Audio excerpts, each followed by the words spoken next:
Hey guys, Watson here to talk to you about my CZ-52 pistol. Went over this briefly in the last video that I made about what I got at the gun show where I got this, but I wanted to do a more in-depth look.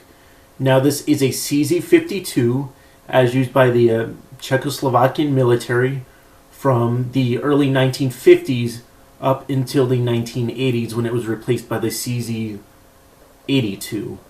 Now these pistols, this is a pistol chambered in the 7.62 by 25mm Tokarev round, adopted in the 1930s in the Soviet Union, and it is a very, very well put together pistol. This was introduced to replace, I believe it's the CZ-50, which was a pistol chambered in 32 ACP, which was deemed unacceptable for a military cartridge, and it is. The 32 ACP is a very weak cartridge, and the Czechs wanted something better. Now, interestingly enough, the CZ-52 was originally designed to use the 9mm Parabellum cartridge. However, after the Soviet Union invaded Czechoslovakia, the Soviets wanted all the Warsaw Pact countries to standardize on the 7.62 by 25 Tokarev. So the CZ-52 was redesigned to take the cartridge. See right there, the 7.62 by 25. And for these pistols, there were some aftermarket barrels made in 9mm.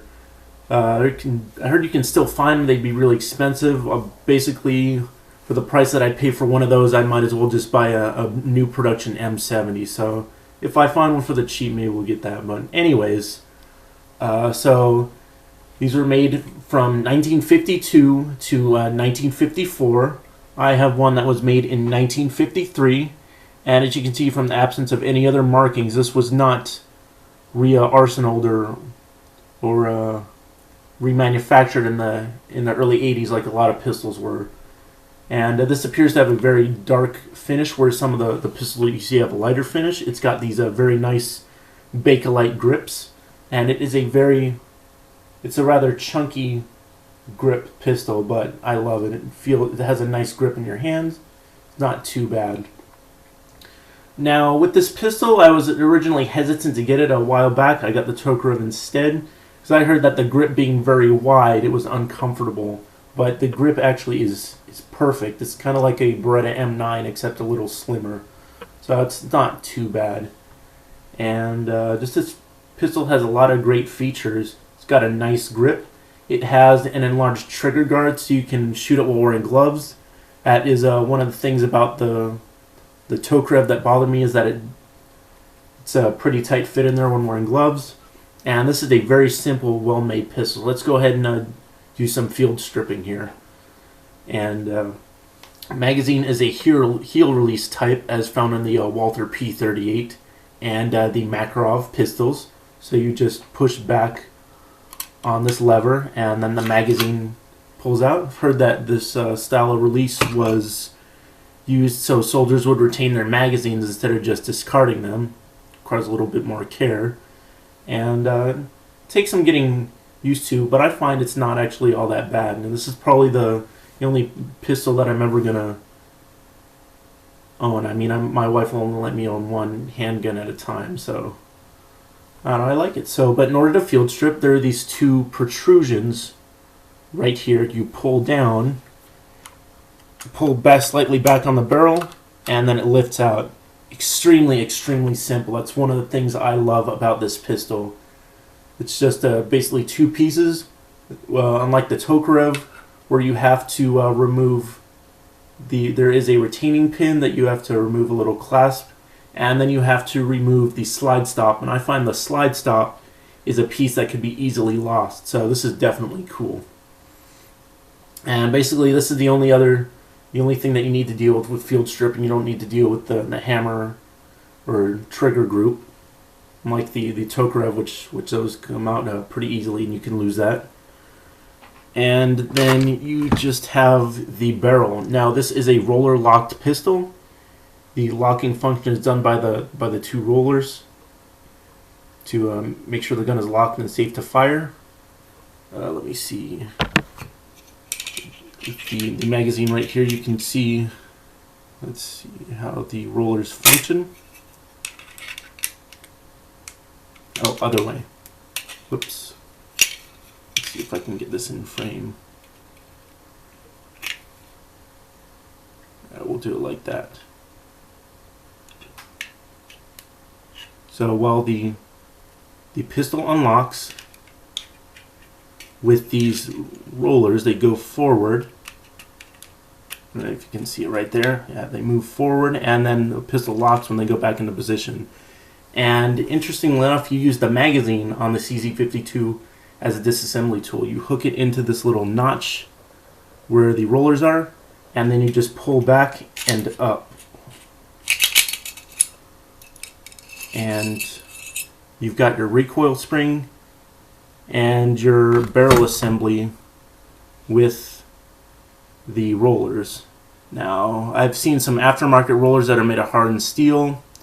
Got myself a punch tool set. I may be replacing the rollers later on. Now, like I stated in my previous video, there is a big problem with the barrel that I got. It does not seat the cartridge. As you can see, the rim sticks up above there, and that prevents it from feeding.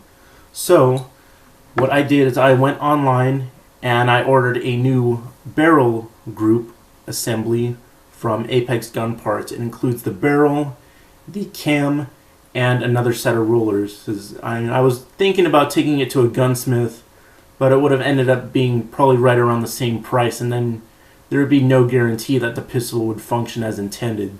So I just decided to get a new barrel assembly, and it's rated as being in very good condition, and it had better be, since it cost me about $130. So I'm gonna have to sell some gas masks or some stuff that I have. So I'm downsizing my gas mask collection. So I'm gonna get a whole new one of these. It's gonna be the barrel, the cam pin, and then it has the rollers in there. Then later on, I might get a new set of hardened steel rollers. I heard that the regular ones are not made out of any special steel. They're wore out after about 20,000 rounds. So I don't know, I'll just have to do that when the time comes. So let's go ahead and reassemble this. It's a little bit tricky. So you just take your barrel and you gotta poke it in there until you get it to come out the other side. Alright, let's see here.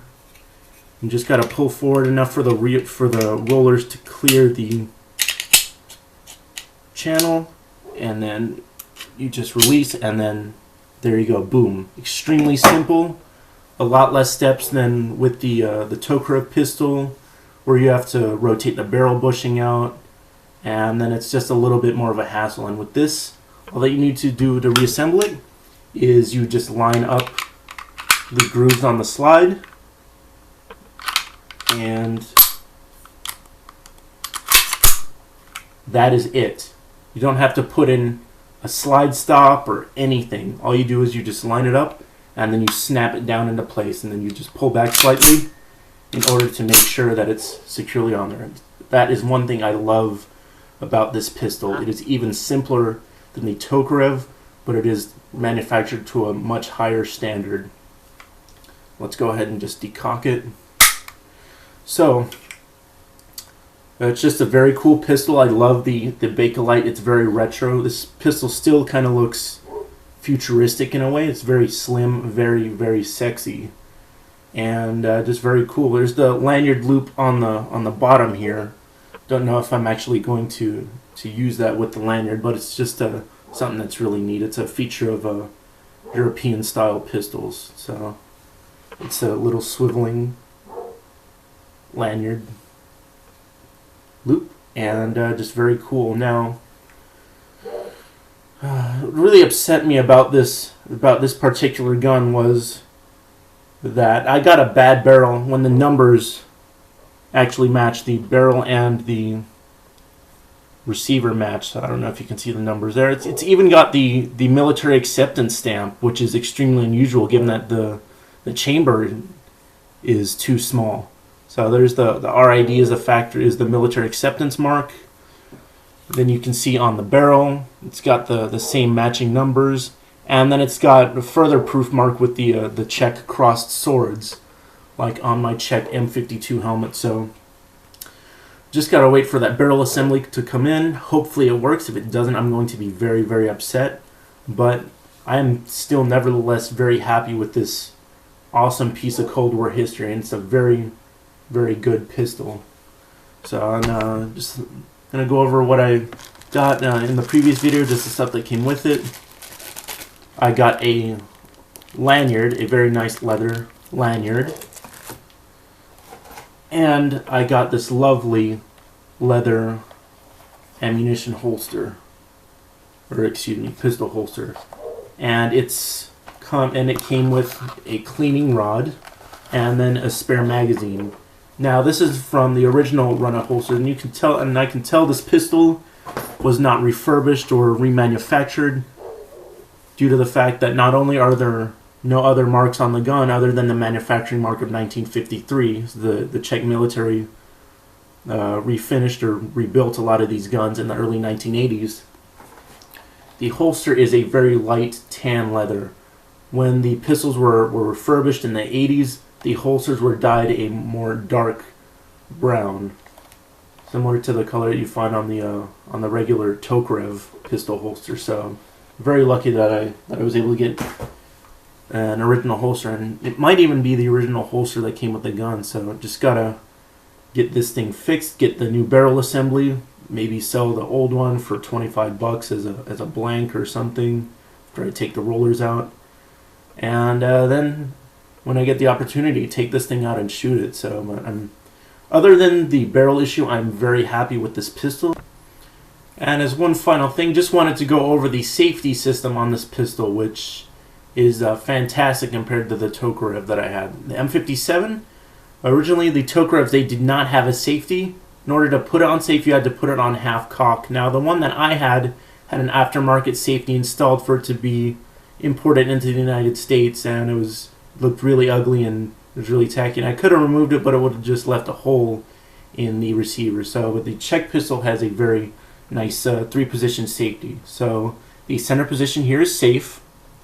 You put it down to fire, red equals dead, and then the topmost position is a decocker, which is nice, so you can carry the pistol fully loaded and not worry about it going off. And it has a special safety inside it to where the firing pin cannot be struck unless the trigger is pulled fully to the rear. So even if you drop these pistols, they won't go off if they're unsafe, which is very nice. And then it's just once again, it's a very, very nice pistol. It's got a great grip on it. It's got a nice checkered slide, and just really fantastic. Again, hope you guys like the video. As always, please make sure to like, comment, subscribe, and share.